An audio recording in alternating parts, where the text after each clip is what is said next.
Hello and welcome to the Everything is Black and White podcast. Andrew and Aaron here with the Monday show on a Wednesday. Sorry that we're a tad delayed this week, but fear not, we are here. In today's show, we're going to bring a new part one of our season review covering the summer of 2024 up until the turn of the year. Part two with Gibbo will come over the weekend, and myself and Aaron will then round off the season with part three soon after. Huge thanks to NordVPN for their support. You can grab your discounted offer on your NordVPN plan by hitting the link in the podcast description box. It's the perfect cybersecurity tool to take away with you on holiday this summer, and there's no risk with Nord because there's an offer of a 30-day money-back guarantee. Aaron, welcome back to the podcast. You and I both played on St James's Park yesterday, full pitch, only played for an hour, half an hour each way. Fair to say we're both paying for it today. We're both making some awful noises as we get out of our chairs, aren't we, in the office? Yeah, look, great day as it always is on Play on the Pitch. Some tired and aching bodies today. But yeah, it was a good afternoon, wasn't it? No, the first half was a good afternoon. You scored a worldie. Yeah. And the highlights are coming later this afternoon. I've just finished editing them up, and I made a few good saves in the first half. Second half, I fell apart. As much use as a chocolate teapot. Yeah, I think the full team fell apart. It wasn't just you. You had some unfortunate moments, but I think as a collective, we didn't offer you much support. There's one bad moment coming. There is, yeah. If anybody is on the fence about tuning in, you should tune in just for this moment of, and Andrew must go hurtling back towards his own goal. Do you remember those like 90s or early 2000 blooper DVDs that always used to come out of the really bad goalkeeping era as well? This would be on there, first, second, last. I mean, it is an awful error. Watch out for it. I mean, I only went in goal and I am absolutely aching all over. Yeah, I'm my back, my hamstrings, everything. I think I need a couple of days off. For anybody who watches Newcastle United inside the ground and thinks, I could do that, I could play that game. You do not know how big that St James's Park pitch is until you're on it. Now, I think I'm reasonably fit. I think I can get about. Jesus wept. I was blowing yesterday. The slope. Yeah, the slope is a real thing as well, yeah. People talk about that and you think, oh, really? But and you can also see why they water it so much before a game, because that was a hard pitch yesterday. Some big tackles flying in. Yeah. Well, funny enough, the penalty spot at the Gallagher is missing. So someone had gone out and spray painted the penalty spot, but a few inches to the right of it. And we took penalty shootouts where I redeemed myself. Like I say, the highlights are coming later. It is worth a watch just to see me mess up in the second half. But Aaron, as we were coming back from play on the pitch, already feeling the hamstrings in our arms and our necks and nearly every part of our body, we get an alert. Mr. Paul Mitchell, leaving Newcastle United, hasn't even been here a year, and he is out the door. Newcastle United now looking potentially for a new sporting director. But what was your initial reaction when we heard that news? Look, I think like many people, it was one of surprise. I don't think anybody really expected it. And, look, Paul Mitchell says in that exit statement that it's a good time for him in the club. Now, actually, is it a good time for the club? We're heading into a transfer window where they're about to lose their sporting director midway through it. Now, I think as we go into the episode, we can sort of talk about why it probably won't change or derail Newcastle's plans that have obviously been in the works for a while. But yeah, look, certainly one of surprise, and I think a lot of us were caught out by it yesterday. I mean, it might be a good time for the club if his exit means that there's less conflict within these transfer summits, these transfer meetings. Again, we don't know. We're speculating what goes on, and if there was indeed any conflict between him and Eddie Howe in terms of the targets they're approaching. But you mentioned it there. What does this now mean for Newcastle United's transfer plans? Well, look, I think I've wrote a piece about this morning. I don't think in the short term it changes or changes their plans. I don't think it derails the summer like it probably did last year when Dan Ashworth was replaced and Mitchell came in halfway through a window. If Paul Mitchell is replaced with a like replacement in the sporting director role, he is unfortunately going to have to come in midway through a transfer window and essentially take on the plans that have already been formulated by Howe and Mitchell and Andy Howe and Steve Nixon. But we know Newcastle have had these plans in the works. They were formulated around Christmas time. They had that big summit up at Matfin Hall in February where all the top brats were there. These plans have been in the works for a while. And I think Eddie Howe on Sunday gave yet another clear indication that he wants signings in, probably before Mitchell goes. We know Mitchell's probably got about a month to go.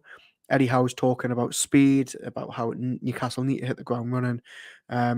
So I think, I don't know whether it's just being positive, but I don't think Mitchell's exit will do too much damage to Newcastle this summer. Do you think we'll see Eddie Howe getting more of what he wants? Because there was kind of various reports that Eddie Howe wanted one thing, Mitchell wanted the other. And again, we're speculating here, but maybe we might see a transfer window really built and completed in Eddie Howe's mantra thought, rather than maybe Paul Mitchell's idea of going to get those youngsters who will be someone in a few years' time. Yeah, look, I think until we probably know which direction Newcastle United go in terms of replacing Mitchell, we probably won't know where the land's going to lie. And what I mean by that is, if they replace Paul Mitchell with a big name sporting director like he was when he came in last year and replaced Dan Ashworth, who has got a track record of signings and all that, then it probably would suggest that Eddie Howe maybe might not get the overall control that many people on social media feel like he's now got because Mitchell's gone. If Newcastle maybe go in a different direction and maybe go for a technical director, like it has been mentioned in the last couple of weeks, that would maybe suggest that the transfer side of the business is going to be left to Steve Nixon, Andy Howe. Eddie Howe's then going to have the final say, and a technical director maybe comes in and oversees the strategic vision of the club, works with the women's team, works with the academy, but maybe doesn't have that final say, or at least a central key part in transfer negotiations. It just seems really strange, because if you're Paul Mitchell, you are a sporting director who's got a large say when it comes to transfers, in moulding this squad alongside Eddie Howe, of course, and you are literally on the cusp of one of the most exciting summers in terms of a transfer window at Newcastle United. I mean, you've just decided by mutual consent that's time to go. Yeah, I think the reason that I found it really, really surprising yesterday when the news came out is because obviously as we're going to talk about, ironically, in this season review, 12 months ago we were sort of sat here, or just around 12 months ago, we sat here talking about feuds, in-house squabbles, lack of communication, Mitchell against Howe potentially being on the brink. It looked like bringing Paul Mitchell in had actually really, really unsteadied the ship. It was turmoil at Newcastle around the summer. The Mark Gay situation didn't help. And then really, for the last 6 months, everyone's looked on the same page. Paul Mitchell's been very, very public, He's been there. He's been there. He's been visible. He's been at games. He's been on the pitch. He's been in the dressing room. He was obviously part of that big photo on the pitch just a couple of days ago. And also, he hasn't actually made a big signing. And the one thing everybody was saying when Paul Mitchell came to the club is, we have now got a man who has got such a good track record wherever he's been, Monaco, Tottenham, Southampton, of signing really good, attractive players. He brought Humans onto Spurs. He brought all these fantastic players to Southampton, Sadio Mane, the like. And it does feel like, unless Newcastle United get a deal in the next couple of days, he's going to leave Newcastle United with nothing of that note after 11 months on Tyneside. Well, a few people there saying they think that Paul Mitchell will want to leave with some sort of legacy, so they can see him going out with a big signing. I mean, I would like that to happen. Could it be Mark Gay? Could it be Brian Mbeumo? But I'm just not too certain it will. But then it has to, if we're sitting here saying, by the end of June, Newcastle at least have to have one big signing, don't they? Yeah, well, look, as we touched on, and I've probably got the quote here from this morning of Eddie Howe talking on Sunday about Newcastle United needing to be quick in the market. And after the Everton game, he said, speed is key because we have to be dynamic. We have to be ready to conclude things very quickly because good players don't hang around for long. That's always been my thought and my message on recruitment. I think missed opportunities won't get anywhere.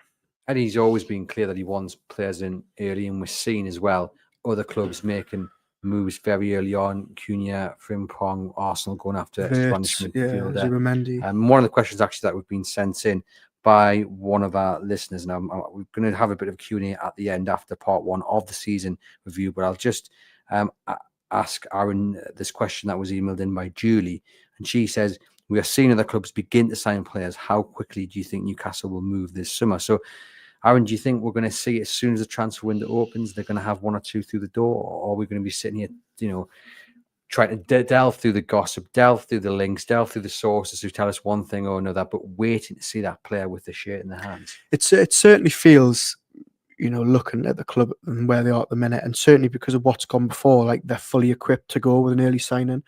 We saw last year that they can do it. I mean, it's a slightly different example because Lloyd Kelly was a free transfer, but they got that deal done so quickly. He was in the door at the very start of the window. Then as the summer went on, we saw obviously prolonged periods of pain when trying to sell players. Jan Kuba Minter, Elliot Arnson, that infamous weekend at the end of June. And then obviously Willa Sula comes in a couple of days before the Seller Cup. And then we all know what happens with Mark Gee. I think the club have learned enough lessons from that summer. And as we mentioned, they've had these plans formulated pretty much since February.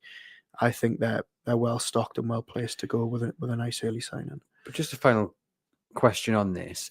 If they've had the plans written down, locked in since February, but Paul Mitchell obviously had an input in those plans, and let's just say, and again, we don't know, we're just speculating, but let's say there was a little bit of conflict between what he wanted and what Eddie Howe wanted. If he's now out of the picture, surely the plans are going to change in favour of Eddie Howe. Yeah, it's all hypothetical, isn't it? Because really, until we know more about Paul Mitchell's exit, which at the minute we don't really seem to have a strong indication on, has there been any conflict? It certainly doesn't look like it. We all sort of know Eddie Howe's had the final say. Does Mitchell have another job lined up? Does he think, I'm just not settled in Newcastle? Does he think, this role isn't for me? We don't know. I think their plans are going to stick now, whether Paul Mitchell stays or goes or does a U-turn or whatever. I think Eddie Howe knows the players he wants, and I think that's who they're going for. Is it just as simple that Darren Eales is going? He was kind of Darren Eales' man. Fresh start for everybody? Potentially, look, that was very much sort of portrayed yesterday in that statement. You don't know whether that's just an easy out for them. As I say, we'll probably know in the next couple of weeks more about Paul Mitchell's sort of decisions and the reasons behind it. Look, maybe it is just as simple as, look, there's a big sea change at the top. Maybe it's the right time to go. Clean house. But like I say, certainly the last sort of 3 or 4 months, any lingering talk that had been around Howe and Mitchell maybe not seeing eye to eye had really, diminished. As we say, it seems we had timing because Mitchell came in the midst of real PSR issues. They are now gone. The checkbook can come out. Mitchell can surely sort of flex his weight a little bit, and it's not going to happen. Let us know in the comments your thoughts on Paul Mitchell's exit. We've got John here saying thank you to both of you for all you've done over the season. Really appreciate it. That's very kind of you, John. He also asks, how good was Matthew Raisbeck's hat-trick yesterday on the pitch? Well, I'll answer that one. It was okay, but considering though that he scored it against me in the second half when I had an absolute nightmare, he also won player of the match, which I think I should take 50% credit for because I gifted him pretty much every single one of those goals. But yes, it was a decent enough hat-trick. Very good player is Matthew Raisbeck, as were quite a few players on show yesterday. You'll have to watch the highlights, John, just to see how good it was. Also, quickly, just want to read out this comment because I love it when we do get comments in. So I was working at the match on Sunday, and there was a chap who'd come over from Australia with his wife, and it was his wife's first game ever, a football game. I'm at Newcastle United. And he says, Andrew, I would just like to say thank you for making my wife's day at the Everton game. She's now an expert on all things Newcastle United. So I'm looking forward to the first 1 a.m. game, Queensland time. I mean, you Oz fans, you don't have to get up at strange times to support your club. Love it. Just so I can wake up and ask her when the first goal will be scored and what she thinks the score will be. Thanks again. And he says, I'm looking forward to Gibbo's review of the season. Well, David, it was lovely to meet you. Hopefully you'll enjoy this review as well. And hopefully you and your wife are enjoying your time on Tyneside before you fly back to Australia. So we'll start now with the summer of 2024. And Aaron's alluded to it a little bit, how there are lessons to be learned. The lessons would be much more important to be learned if Paul Mitchell was sticking in the job. But nonetheless, we'll go back to Germany and the chaos that Eddie Howe allowed to take over that pre-season camp. He sat down with the press and he made it clear to those and the public who would read the press's words that he was unhappy at the lack of clarity that came with Paul Mitchell's appointment. This also came at a time when he was heavily linked to the England job before Thomas Tuchel took over. He told the press in Germany and that he needs to feel happy and supported and that the environment at the club must be one where I feel I can give my best. Aaron, it was a totally unexpected political play from Eddie Howe, more out of the textbook of Rafa Benitez and Eddie Howe. I remember thinking at the time, very, very unlike him, very, very bold move by him as well. Yeah, I remember last summer, and here at the Chronicle, we'd sent our correspondents Lee Ryder and Kieran Kelly over to Germany, and we all went into that meeting at the Adidas headquarters thinking, right, the line is going to be Eddie Howe is finally going to shut down talk about Gareth Southgate and replacing him in the England job. And little did we know Eddie Howe was going to drop this huge bomb that actually it wasn't the England job that was sort of, making him uneasy at Newcastle United. It was, a potential lack of control. And I think, what would follow would really go on to be a really tumultuous summer. We had sort of constant speculation about one of the two going. I mean, there was even talk of Paul Mitchell leaving, before the season had even started. There was such speculation around their relationship. There was obviously lots of talk of Howe throwing in the towel. Considering the fanfare that Paul Mitchell arrived with at Newcastle United, it felt like that very quickly sort of diminished, because we know that if anybody is going to go up against Eddie Howe in terms of the eyes of the fans, they're going to lose. He is, the be all and end all as it stands for a lot of supporters. So for a summer which many thought would start well, and it sort of did with the Lloyd Kelly signing, it very quickly sort of went downhill. I just remember reading those quotes, just thinking, what on earth is Eddie doing? Like he's come out and he's rocking the boat here, with purpose, just to see maybe how far he can push it and what he gets out of it. And then, of course, it wasn't too long after that when it was announced that Amanda Staveley and Mehrdad Guddusi were leaving as well. So it was a bit of a busy summer, lots of change.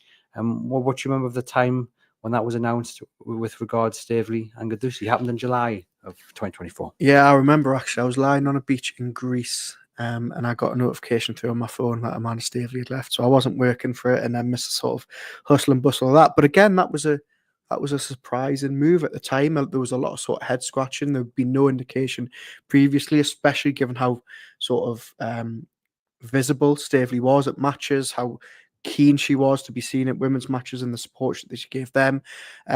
Look, we know now that we're a year down the line, it was probably obviously because of the rate of speed which the club were going forward, the finances that obviously Staveley and a company had, and keeping up the pace with Jamie Rubin and the PIF and whatever. But again, I remember being very, very surprised at the time. And look, it was a summer of huge change. Dan Ashworth going was a big, big blow at the time, no matter what people say. I know the issues around his exit have been playing out, and fans will have their say about him going to Manchester United. But I think at the time he was such a key part of the club to lose, given that he has his fingers in all those pies. So to lose Staveley as well, who was such a public-facing key figure. She was always one that fronted up her and Mehrdad.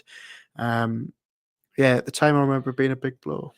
Given everything that has happened this season, of course, we are focusing in this review between the summer and the end of 2024. But looking at all the news that has come out in terms of Mitchell going, obviously, but the update on the badge, the stadium as well, do you think Amanda Staveley and Mehrdad Guddusi been missed at all? Because obviously they would have probably been at the forefront of those public announcements.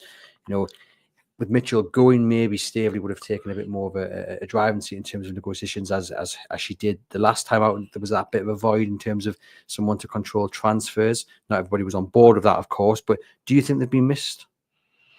I suppose in terms of that, maybe that communication, maybe some would say. Yeah, potentially. Look, as I say, there was, whenever anything big happened around Newcastle United in the last 2 or 3 years, you sort of knew Amanda Staveley would maybe be the one announcing it. She would be out in the one in the public, taking the questions on it.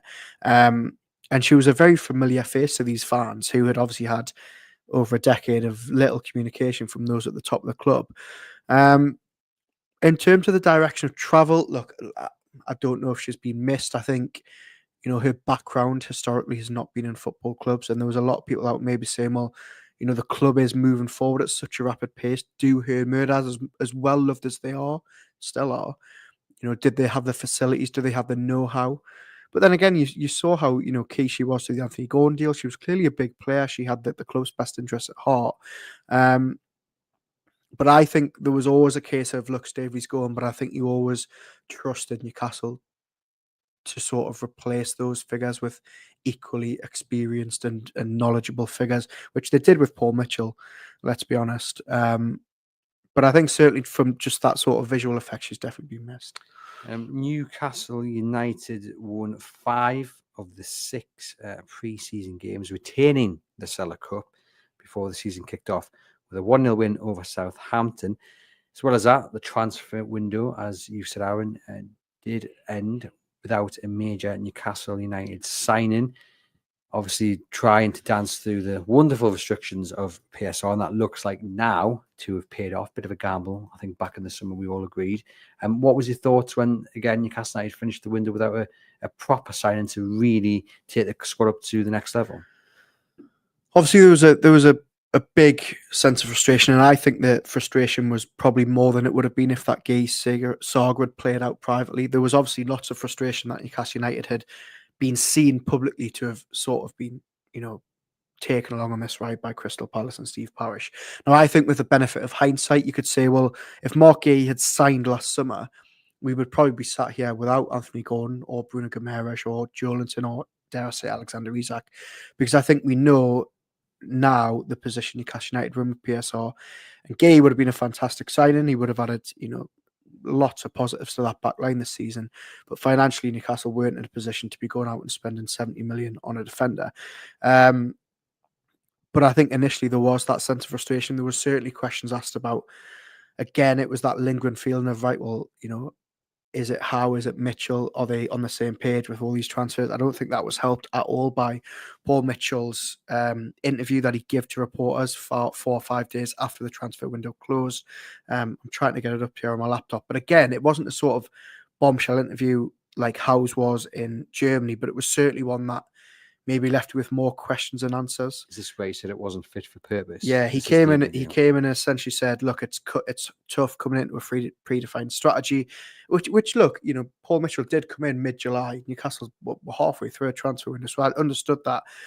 But again, that only sort of add to that scene divide between Howe and Mitchell, because Howe then came out in September and said, I back what I've done. I back what I've done. We back what I've done. I've had no communication with Paul Mitchell since that interview, which was then put under further scrutiny when we spoke to Becky Langley. And I remember being on a Zoom call with Becky Langley a couple of weeks later, and she said, oh, well, I speak to Paul Mitchell every day at the training ground. And it's like, well, surely there is then a disconnect between Howe and Mitchell. So even though the transfer window had closed and Mark E hadn't signed in Newcastle, had actually started the season all right, there was still this real sort of lingering uncertainty around those two figures again. And it feels full circle that yesterday Paul Mitchell announced he's going, and I knew we were going to talk about him today.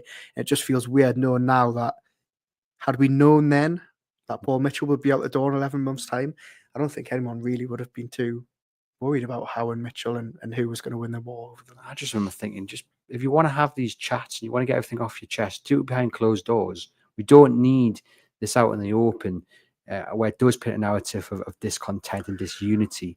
Do it privately, sort it out, thrash it out, and then let everyone know what's been said. Then we've come to an agreement. We're all pals now, because by doing it in the public, it makes the fans nervous, and it also gives opposition's rivals as well, a little bit of an insight into how maybe things are working within the boardroom. But as Aaron says, it looked like it had all been sorted out. But I'm just thinking on that transfer window to close it again without a major upgrade on your squad, like the chat with Eddie Howe, because he'll be asking questions saying, well, another window, like, but he's got to believe in himself. He's got to believe that he is a good enough manager to get the very best out of the squad he had, and he's done that. But at the time, he must have been thinking, well, what can I really achieve with this squad I've got? It's good, but there's going to be injuries, there's going to be suspensions. What can I do? I think the one thing I would say with Eddie Howe is that he's never used that as an excuse. Even last summer, he has never once complained. Well, he has complained, but he hasn't complained about himself not being able to spend. He's been very, very critical of PSR rules when pushed on it. He's been very, very sort of perplexed by the fact that all these other clubs can spend, and Newcastle United, who by all means were sustainable. Yes, they had spent, probably close to 250, 300 million in those windows that have came before, between 2021 and 23. But he never used that as an excuse. And he just said, look, he backs the players he's got to do well. I suspect if we'd spoken to him in September when there was all this going on with Paul Mitchell and Gay and whatever, and he said, "Look, well, Eddie, you're going to win the Carabao Cup and finish in the top 5." He probably wouldn't have said, "I believe you." But again, that's testament to him. And again, I think that is why, as we've seen in the last 24 hours around some of the reaction around Mitchell, I don't think fans are too bothered, because I think they're thinking, well, look, Eddie Howe was doing absolutely fine before Paul Mitchell came to the club. He has been proven right with the signings he's wanted to make. There was a lot of uncertainty about Lewis Hall when he came in. There was probably a lot of uncertainty around whether Bruno or Botman could, hit the ground running in the Premier League. And every single one he's made has done well. So again, I think it's credit to Eddie Howe for the job he's done this season under those circumstances last summer. And I guess some people would say, well, we finished that window with all our stars still at Newcastle United, so that is a victory in itself. And I mean, that's one thing we haven't spoke about. I mean, I remember last summer, there was obviously at the start of the window, there was lots of talk about Bruno Guimaraes' £100 million release clause. Anthony Gordon had a terrible Euros with England, not getting off the bench. Then he came back to all this talk of Liverpool and him being used as sort of a PSR make-weight. Lots of speculation about maybe Chelsea going in for Alexander Isak. All these key players, under the spotlight, and Newcastle managed to keep them dry. Again, it would be very, very interesting to see whether that had been the case if Gay had signed. Indeed. And as we said there, Newcastle United did quite well in pre-season. They then beat Southampton in the opening day of the campaign. They won 3 of their opening 4 games, drawn the other, as they also beat Spurs and Wolves. Going into game week 5, United were 3rd. It always felt out in a bit of a false position because they had not played well at all in those opening weeks. No, they hadn't. They'd sort of stumbled through games. They'd sort of clambered results out of nowhere. And I remember us sort of saying in this very room, really, can you imagine what the results are going to be like when they actually start playing well? Because as you say, that they were pretty poor. They were.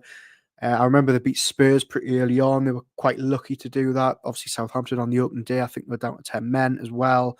They were really, really getting quite lucky with the results. And as we're probably going to go on to talk about, the performances did improve further down the line. And it actually went the opposite way, and the results sort of fell off. But certainly, I remember sitting in this room with you and saying, like, it was a false position, them being, so high up the table so early on. And yeah, it sort of didn't plan out the way we thought it would in the weeks to follow. Yeah, because they went to Fulham, lost 3-1. They got beat off Brighton and Chelsea. They picked up draws with Man City and Everton. And as Aaron says, ironically, they played better in some of those games than they did in the opening 4, but just couldn't find a way to win.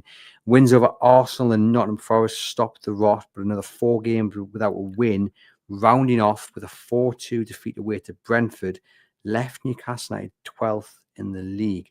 And there were some poor performances. West Ham at home particularly stands out. Lopetegui getting a stay of execution after every man and their dog thought Newcastle would win that game. I blame Thomas Rennie, the West Ham correspondent who you had on the match preview, because I have never seen an opposition journalist or fan so confident that we were going to win that game. Such was his dislike of Julian Lopetegui, and Newcastle were. They were awful. Abysmal, weren't they? Eddie Howe got so wrong that day. So yeah, Lopetegui got a bit of respite. Then we went down to Brentford, and it was a game that was fast and it was furious. There was 4 goals in the first half, was there? Yeah, 2-2 at half time. Yeah. And you go into the second half, we go into half time thinking Newcastle got a chance here, And they came out and they did what they've done quite a few times this season, where the contrast between the first half performance is just scary when you look at what happened in the second half. And Brentford blew them away in the second half. United would have fallen apart at that point, really, weren't they? Yeah, they absolutely were. And I was just literally about to say that about it was sort of that pattern of Newcastle playing well in the first half. You think, right, okay. I mean, look, going down to Brentford and being drawn 2-2, they played really well in the first half. I think Harvey Barnes scored. Brentford were in a good run of form as well. Yeah, beating at home. And I remember thinking, look, if you can carry on that performance in the second half, you probably come away with that in the win. And it was an absolute night and day between first half and second half performances. Now, I remember that game so specifically because it was probably the first time where I started to have, not myself personally having doubts of how, but I remember for the first time thinking, okay, is he maybe under a little bit of pressure now? Is he maybe in a little bit of trouble? And I don't think fans sitting here right now, or not many of them, will admit to it if they were in this camp. But there was a lot of talk on social media of, has he taken this club as far as he could go? I don't think we were ever that strong on this podcast. I think No. we were critical of some of the decisions he was making, and I stand by asking the questions that we did of Eddie Howe, because I felt he did get a lot wrong during that period that they went on that horrible run. It was just the basics were not being done properly. Remember that game against Brentford, allowing Brian Mbeumo to cut in the way he did, and you're thinking, well, wait there, we know how to stop him. We know what he's going to do. And Newcastle United were just being torn apart far too easily. They've been careless in possession. They weren't marking the men. I mean, if we go back and re-listen to the podcast around that time, I think nearly every single week for a sustained period of time, I was saying, just mark your men at set pieces or follow the runners. And it wasn't happening. That was the biggest frustration. It wasn't like Newcastle were getting blown out of the water by superb moments of brilliance or an all-round performance where the other team were just better. For these games they lost, it was larger that Newcastle United would gift in the opposition the goals. Yeah, and there was a lot of frustration because in the weeks leading up to it, we'd seen them go to Forest, who were banging form at the City Ground, win 3-1 really well. The game before the Brentford game, they drawn with Liverpool 3-3. They were in a really strong position. But those really impressive performances came in the middle of a 2-0 defeat to West Ham, a shocking draw at Crystal Palace where they didn't have a shot on target, and Mark Gay obviously scored the only goal for Newcastle from that own goal. And then they go to Brentford and they were losing. So it wasn't as if Howe had overseen this huge run of 5 or 6 defeats on the road. There was some really good performances in there, which probably kept people like me and you know, from going too far on pods like this and episodes like this. I think, I said there I was starting to think, is Howe under pressure? But it was never a sense of me coming to this pod and saying, he's done. But he needed to win. But he needed to win, and I think the manner of that second half collapse really just had in some people's head, okay, this is a squad that hasn't been freshened up in 2 or 3 windows. This is a squad who's been playing under the same manager for 3-4 years.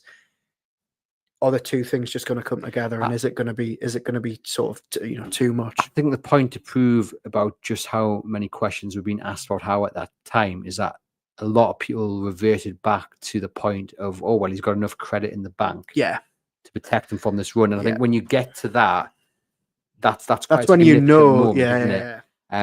But we always said we back Eddie Howe to get through this difficult period.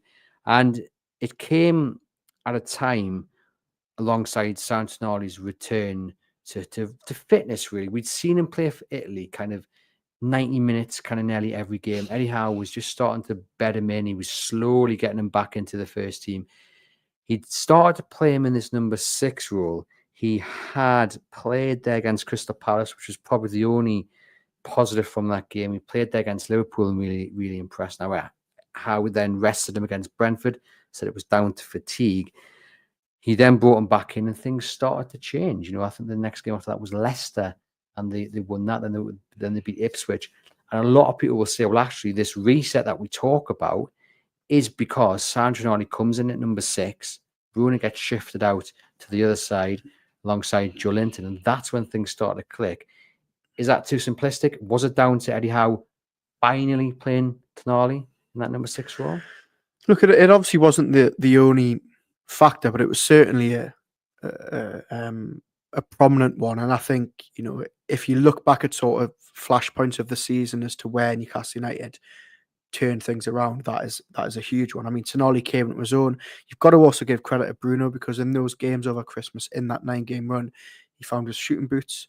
He was a lot more creative. He was chipping in with assists. He was looking like he'd never been out of that number 8 position on the right. He was absolutely fantastic. But I think the Tonali thing is so prominent because so many fans were calling for it.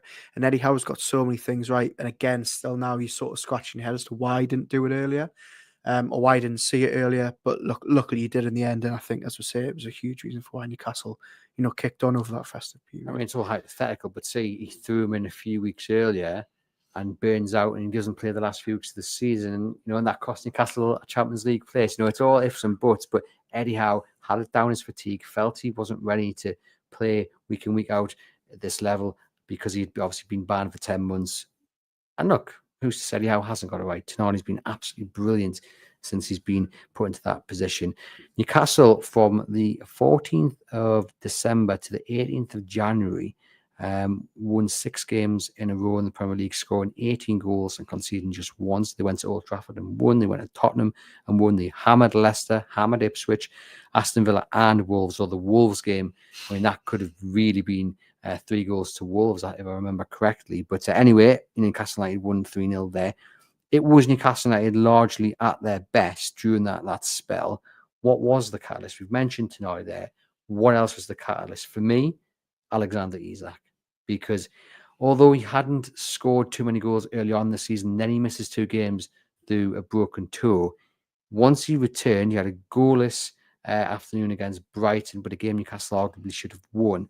He then goes on to score, I think it's 11 goals in 12 games from his return to the turn of the year. Isak, for me, was up there with Tonali as a reason Newcastle didn't just turn it around, but absolutely flew up the table. Yeah, I mean, his form over Christmas was an absolute joke, and I think it was the first time really that we'd seen him properly come into his own in this team, and he just looked absolutely unstoppable.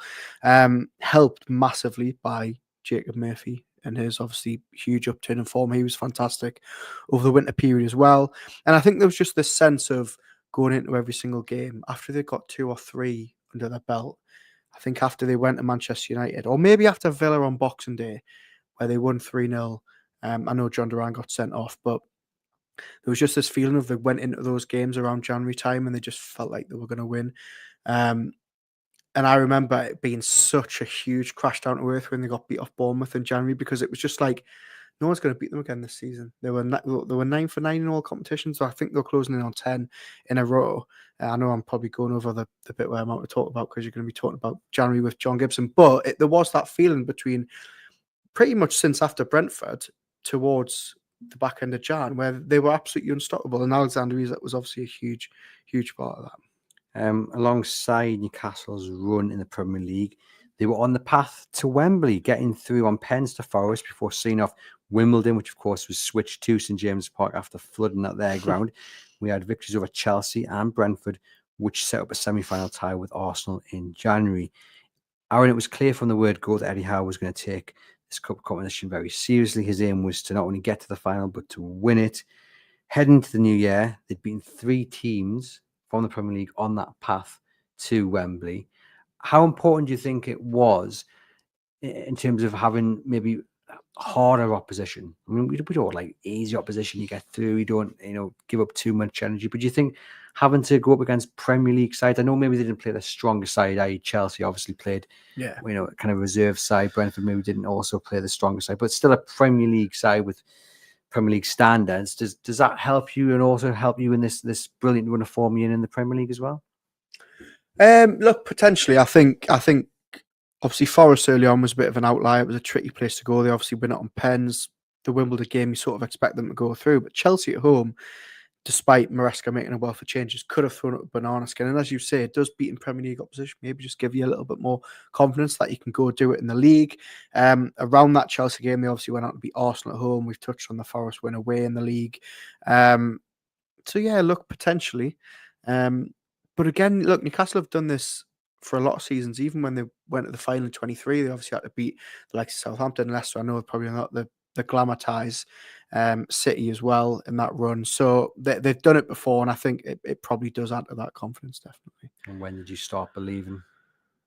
When Nick Pope saved from Curtis Jones at about the 70th minute of the final. I think that was probably the first time I allowed myself. For you, I think it was when Longstaff scored the winning penalty against Forest in the first round. It was when they beat Wimbledon. That's when I started believing truly. Newcastle had suffered some injuries in these months that we're covering. Nick Pope was injured through Newcastle's great run of form to the end of the year. Martin Dubravka came in and surprised many, many people, put in such a strong performance that actually when Nick Pope was past fit, people wanted Martin Dubravka to remain in net. Again, I mean, we've just spoken at length there about Alexander Isak, Jacob Murphy, Tonali moving in, but actually Martin Dubravka in the season will be remembered for being a huge catalyst to it, because I remember when Nick Pope got injured and Dubravka came in, like many fans, you probably had flashbacks of the season before when that happened. I remember Dubravka coming in for 4 or 5 games around the festive period for season 2 ago, and he was absolutely awful. I remember going down to Anfield on New Year's Day or the 2nd of Jan, and I think Newcastle conceded 50 shots or so. It was a Premier League record. He was atrocious. So naturally, look, and I don't want to do disrespect Martin Dubravka, but I think a lot of us have thought his time as Newcastle's number one had came and gone. Little did we know 6 weeks later, myself on this podcast would be calling for him to start a Carabao Cup final. He was absolutely exceptional. He rolled the clock back well. It was obviously telling that he had this big money offer in Saudi in January. Eddie Howe said, no, we really want to keep you, and managed to keep him, even though he's always, going to drop him again in the next couple of weeks. But yeah, look, Martin Dubravka was a huge part of that season, and that run over the festive period was absolutely fantastic. It was indeed. You had Sven Botman out for the first 15 games of the season. He then comes back for a few weeks and then is out again. You had Emil Kraft was out too for quite a while. Lewis Miley missed the start of the season. Callum Wilson made just 4 sub appearances over the months that we are covering.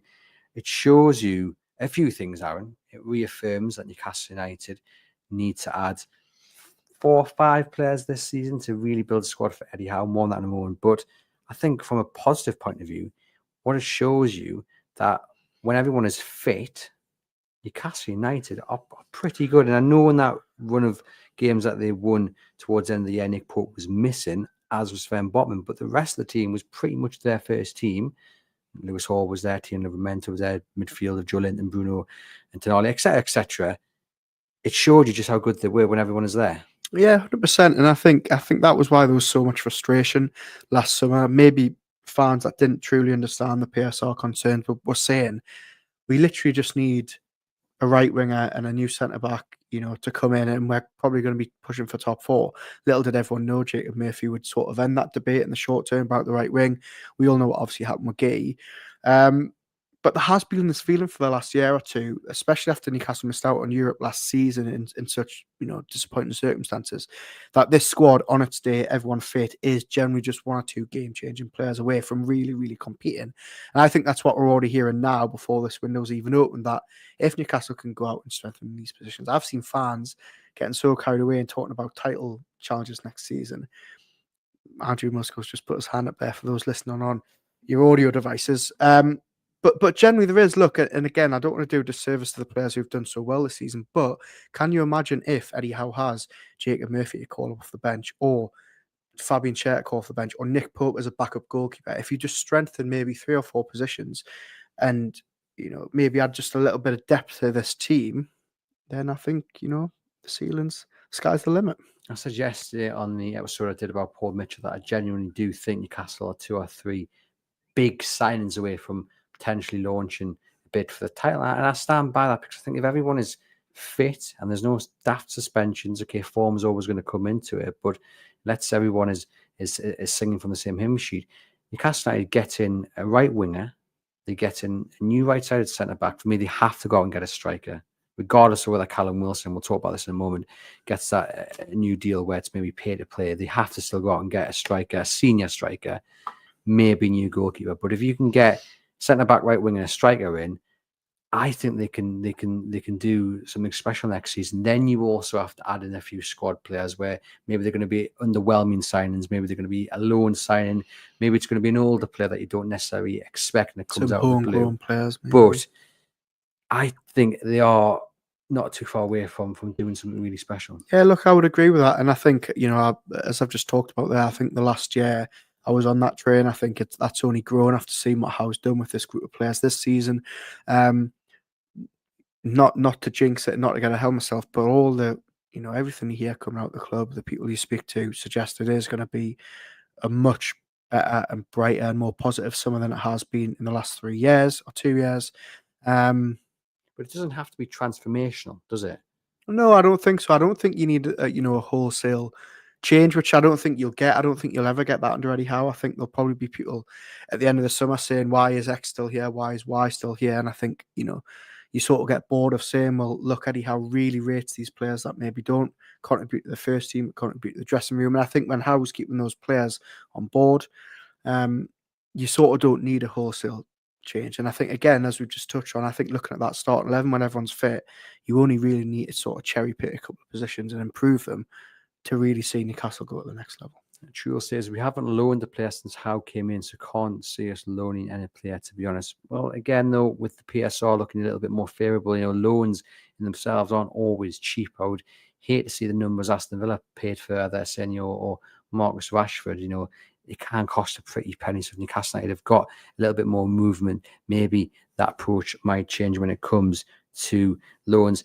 Just a quick word on Tino Livramento and Lewis Hall, because what we saw in the first part of the season was just how good they really, really are. And it just whets your appetite, doesn't it, for the next 3, 4, 5 seasons with two of the best fullbacks in the Premier League currently, I think. But give them a few years to get even better. Yeah, I don't know. I think Lewis Hall's got a fight in his hand to get that left back spot over from Tino Livramento. Such good he has been in it. No, but look, they are absolutely fantastic. They were question marks maybe over the money paid to sign them. Tino Livramento was coming off the back of a really brutal ACL injury. Lewis Hall, fantastic at Chelsea, but Eddie Howe just didn't seem keen on playing him. That obviously in hindsight has proved a masterstroke. And I think just the work they've done in such a short amount of time at the club, only suggests that they're going to go on to big things. Newcastle heading into 2025 then were 5th in the league, and the year was ending on a high. At that point, Aaron, how were you thinking the season was going to go? Look, I was sort of back on the fully believing train that they could get into Europe. I think not having the distraction of Champions League or Europa League or Conference League was actually a big boost, given how sort of fragile and thin Newcastle's squad was at part of the season. As I say, I still wasn't believing about a Carabao Cup run, and I wasn't even on the day of. I thought they were doing well, but I think, probably looking back in time, I don't think I was maybe too confident that they would get past Arsenal at 2 legs. But certainly in terms of them qualifying for Europe, I was back on the hype train then around Christmas time. As I say, I think that Villa game and then going to Manchester United and just beating them so easily, I thought, look, I don't think there's going to be 4 or 5 better teams in the league than Newcastle this season. Yep, and there wasn't in the end. We'll have Gibbo later this week reviewing part 2, which will take us from January through to the end of March. And then we'll have me and Aaron finishing with April and May to wrap up the season. We have a few questions in our live chat and a few questions that have been emailed in. Just a reminder of the email address. It is the EIBWpodcast@reachplc.com. We've got a lot of chatter from those watching live about the need for a new midfielder. Trul says, I hope we get a midfielder of Big Joe's ilk. We need it because when Big Joe's out, we struggle. Yeah, look, very, very interesting. I think, look, if you give Newcastle United fans a pen and paper and say, write down the 3 positions you need to strengthen, I think a midfielder probably wouldn't be on there for a lot of them. As we've touched on, it's a striker, it's a right winger, it's a goalkeeper, it's a centre-back. But I think what happens in that middle of the park this summer is really interesting. I think if someone like Joe Willock or Sean Longstaff, or dare I say Lewis Smiley, leaves, I think they need to bring in a new midfielder. Certainly increases.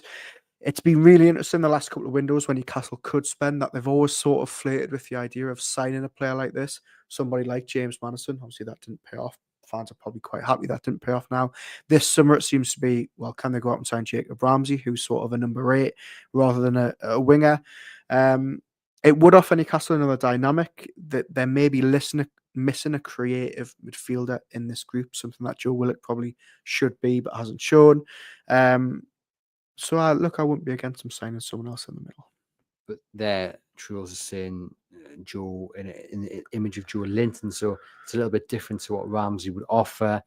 You need a bit more of someone with a bit of force, don't you? Yeah, I mean, look, I would love another Joe Linton if you can find a clone of him. But do I look at that and think, with the fact Newcastle United probably aren't going to go mental in the transfer market, do they need another Joe Linton as a priority? Maybe not. I would like to see them bringing in more of a creative, attacking-minded midfielder rather than a powerhouse. I think they've sort of got 3 of those already in the middle of the park. So they do, but I think I can sort of agree with Truls' point. I think in terms of brute force, when Joe Linton's not there, that midfield does look a little bit different. Obviously, the other 2 are a bit more technically gifted. You bring Lewis Smiley on, he's good with the ball, but he's still developing. maybe hasn't got that strength, and Joe Willock's a totally different player altogether. But again, who do you sign to say you're playing back up to Joe Linton? Not the easiest of sells, is it? A lot of love in the comments for Brian and Burmo. Gary says that Burmo would give us multiple options, can play right wing, up front if needed. He's definitely a multi-role player and has proved it at this level. I'd get him if he wants the move. And Malcolm actually has emailed in and says, top show guys, really enjoy it. I want to know this regards and Burmo. There's lots of talk about his price tag being 50 to 60 million pounds. That seems a bargain to me. Does it to you? I never thought I'd be sat here saying 60 million is a bargain, but I think if you're looking for a Premier League player who is consistently scoring season in, season out, fits the profile age-wise, he's an international winger, very, very consistent. As I said, I think 60 million for him is probably a snip. Yeah, I think Newcastle United would love to get that deal done, if indeed they are able to get the deal done. We've got other questions that have been emailed in. We've got Ralph asking, Man United signing Kuna shows that despite a lack of European football, it's still a club that can sign the best. Does that worry you? No, I'm not worried about anything Manchester United do at the minute. I think, look, I agree with the point. I think clubs like Manchester United, dare I say Tottenham as well, had they not got Champions League, are always going to be able to attract these type of players because of their stature, because of the pedigree, because of the money they can offer. I mean, Cunha's wages reportedly are going almost doubling. The fact he's going to Manchester United, which probably means more cleaning staff are going to get sacked off at Old Trafford, unfortunately. But I'm not worried about anything Manchester United are doing. I think they're so light years behind Newcastle. Losing the Europa League final last week is going to set them back years. Let them go and sign Cunha if they want. I think Newcastle will just get their head down and do what they need to do. We've got Dan watching from New York. Thank you very much for tuning in. Quite a few people talking about they think Kieran Trippier should remain at the club for the next season, which I'm sure Aaron agrees with. And you know what? So do I. He's changed my mind. A lot of talk about Mark Gee as well. Whether Newcastle will go back in for him, I think that's pretty much a cert. But as I mentioned a few weeks ago, Palace have got European football now. And if Gee is being eyed up by a bigger club, and some people here are speculating whether maybe a Real Madrid or Barcelona might come in for him a year after this summer. If he's aware of that interest, then he may well say, do you know what, I will stick at Crystal Palace for a year, play European football, and then head off to Real Madrid on a free transfer. Yeah, quite possibly. You've always got that possibility when a player's going into the final 12 months of contract. I actually think more so than it resting on Gay, who I actually think would be open to a move to Newcastle. I think that was pretty telling last summer. I think it actually revolves around what else happens at Palace this season, because Oliver Glasner has been pretty clear publicly that he doesn't want his squad to be gutted. You've already getting links to Eberechi Eze going. You're getting links to Adam Wharton leaving. You're getting links to Ismail Assar leaving. Mateta's been linked with some big clubs. I think if a few of those go, I wouldn't be surprised if Palace shut up shop and say, look, we can't get the squad anymore. And I think, again, that goes back to Eddie Howe talking about speed, getting deals done. And look, Newcastle United aren't alone. I think even before we talk about next summer and what happens to Mark Gay, this summer, he's already been linked to Liverpool. He's already been linked to Chelsea. Tottenham have now got European football that can offer him as well in the form of the Champions League. Newcastle United, if they do want to get this deal done, are going to have to be quick. Tell them, though, that they are interested once again. But we know this with Newcastle United. They have that small pool of players that they go back in for if they don't get them first time around. We have Ricardo here saying, and Burmo and Gay are no-brainers. Fingers crossed. Pedro would be the kind of player who can unlock a packed defence, but he wouldn't be guaranteed a start. So 60, 70 million pounds sounds high. Now, Pedro obviously is someone that Newcastle United thought they'd signed before he ended up going to Brighton. He's had a very decent time of it at Brighton. So a little bit surprised to read earlier in the week that actually Brighton would consider letting him go. Yeah, it's an interesting one with Pedro because he's led the line well for Brighton this season. He's young. He's got a Premier League pedigree. Newcastle United were very, very keen to sign him. A couple of seasons ago when he was at Watford, they thought they had the deal done and over the line. Does he maybe fall into the Matheus Cunha category of maybe just having a few attitude problems? I don't know. His temperament is very interesting. I mean, he survived one sending off where he didn't actually make contact with the defender, but he clearly Should have been intended charged to. with assault if that. Yeah, and then he did end up getting sent off, didn't he, towards the end of the season. So yeah, maybe some questions over his attitude, but certainly I think his goal scoring pedigree isn't in doubt. And another nod to Steve Nixon, who obviously identified him, wanted him, and they just couldn't get that job done. Matthew from Edinburgh, who's an acoustic singer, songwriter, and a massive Toon fan, says he's buzzing with the season we've had and can't wait for next season. Love listening to the podcast. You guys do a great job. Thank you very much. Do you think with Mitchell leaving, the hierarchy of plans in place already to move forward without him and splash the cash on some world-class talent for next season, he reckons Newcastle will go out and buy a goalkeeper, a centre-back, a midfielder, a right winger, a striker, and possibly another left-back? Wow. Matthew, your shopping list is rather large, my friend. Yeah, I think someone's been playing Football Manager. On the question about Paul Mitchell, Splash the cash, yeah. I think it was very, very telling yesterday in the club statement that they released to us journalists and to the fans that there was no mention of a successor being looked at, close to being appointed. Everything that you hear coming out of the club is that there is nobody. Do you know what? I didn't click at the time. Nothing in that statement suggested, he's going to, like Darren Eales, he's going to stay on until his successor. There was no mention at all of Paul Mitchell's replacement being looked at. Get the Dan Ashworth statement up just so we can see. Do you know what? That never ever registered at all. You keep talking while I find this. So I think that maybe is a little hint that Newcastle United don't have an instant successor on the cards for Paul Mitchell. I'm pretty sure back then. I know we're trying to find the statement. No, actually, because there's a statement on Gordon leaving, and there's a statement on his deal being agreed with Manchester United. But the point you're making is, I think, is quite telling actually, because usually in these Darren Eales' statement included Darren Eales will stay on until his successor is found. Yes. Which obviously he still is. We suspect he's probably going to be leaving in the next couple of months. They've got to a point that I think, for me, regardless whether it's a technical director or a sporting director, I think you've got to appoint the CEO first.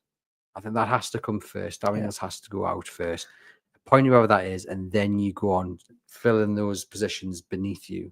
Because there's no point spending big or getting agreement in place for someone who then might leave in 3 or 4 months' time because the new CEO wants their own people. So I think that's what will happen as well. I don't think we will see any movement in terms of a sporting director or a technical director until Darren Eales' replacement is found.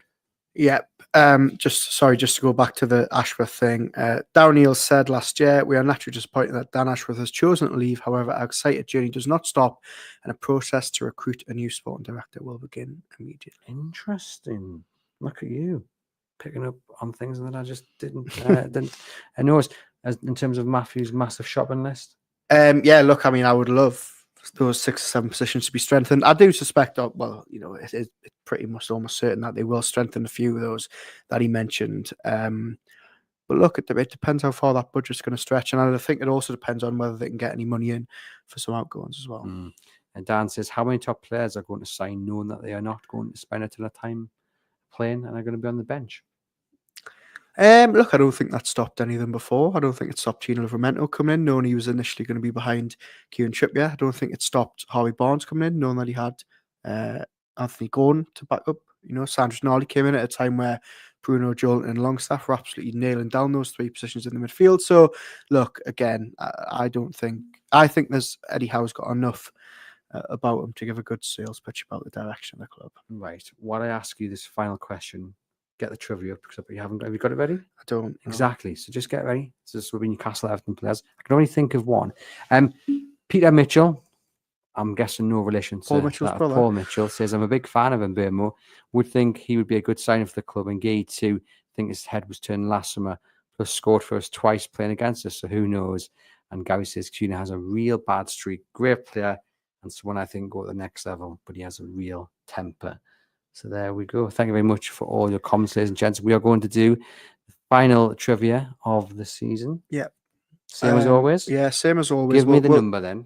There's 15 that I've got here 15. On my list. Nora, by the way, can I just say that we're just about to hit the hour mark on this podcast, and I'm so relieved we don't have to talk about Everton until now. I'm glad that we avoided any mention because I was so gutted on Sunday. Before Tell they you what, managed though, to get there. one thing I will mention, right, and it does pain me slightly, but if I can take my Newcastle bias off, you notice the difference between a goalkeeper who can kick and a goalkeeper who can't. Jordan Pickford. Is that you starting the No, drum to sign Jordan we've Pickford? both said it on the podcast before. I would love Jordan Pickford. That Jordan Newcastle, Pickford, yeah, I would. if you remove his Sunderland allegiances, you'd have him in between net. But the difference on Saturday or Sunday between Nick Pope's distribution and Jordan Pickford's distribution was just unbelievable. And I think that shows you exactly why Nick Pope's position as number one at Newcastle United is under threat. He is a fantastic shot stopper. He's probably on the level of Pickford when it comes to that. But in terms of having that player who can play out from the back, Pickford wins Night that and battle day. night and day. And that's why he's England number one as well. Sorry, I just wanted to point that out. Sorry, Nick, if you're watching. It's okay. Trivia, 15 Yep. you said. 15 to go. Gary Speed is one of them.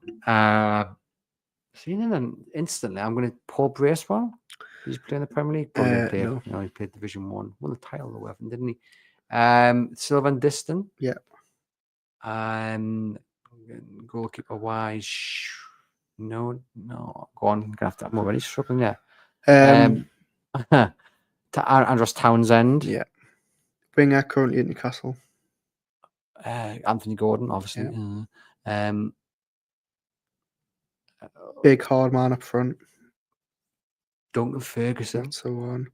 He's got a book out at the moment. Winger who you thought was overrated at Newcastle. Winger that I thought was overrated at Newcastle. Played 5 games for Everton in 2001. Played 65 for Newcastle in 95, David, 96. That's the one. Yeah, winger who's no longer with us, unfortunately. Christian Atsu. Yep. Played 13 games in 2014 for Everton. One of the greatest players to ever pull on a Newcastle United shirt. One, Peter Beardsley. Yep. Played for 39 games for Everton in 92. Right, there's the top 6 on the list done. Then we've got a Venezuelan striker. Salman Rondon. Yep. A goalkeeper who is currently at Newcastle but hasn't played for them. He played 2 games for Everton in 05. I didn't know this.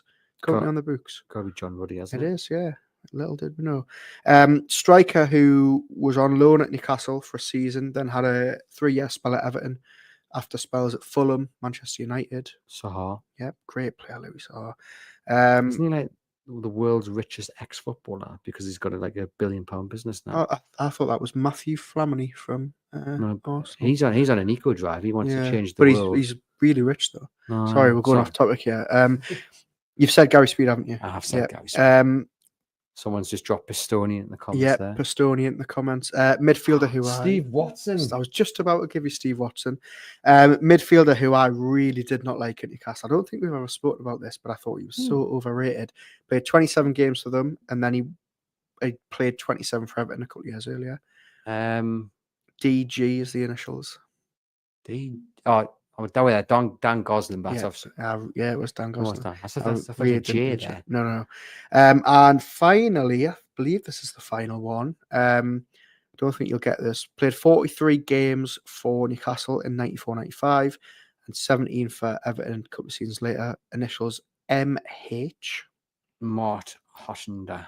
That is the one. We have got one final question, actually, and we've been debating whether to talk about this or not. Although my wife said that it was wrong of me not to discuss this a couple of episodes ago. I'm really worried now. It was Sunderland getting promoted to the Premier League. Do I have to talk about it? Well, I think we can just ask the one question, can't we? Are you happy the Derbies are back? Brilliant for the region. Brilliant for the people of Sunderland. It is going to bring a lot of joy to people in this region in the next couple of years or the next year. For me personally, I hate Derby days. I just get so nervous.